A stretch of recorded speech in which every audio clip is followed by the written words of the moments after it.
Um momento de devoção com Deus, para corajar, inspirar e bendicionar. Bombini.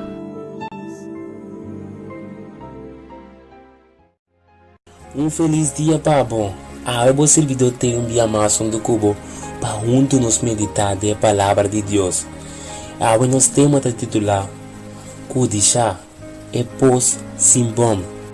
Nos texto de meditação da queda de número 22:31. E ora Senhor abre o olho de Balam e ela mira e anga de Senhor parada em caminho, que tem sua espada sacar fora de balinha. E Balam aperta na suela. Desesperado para a placa, homem jovem a atacar uma tienda, mas que com sua consciência de BC, com o qual coetasse talvez. Depois ela cometeu mais e mais crime, e mais e cometeu menos remordimento e tem. Mais malo é assim, menos malo tá perceber. Finalmente, é culpa tocando de orçamento não estava a afetar mais.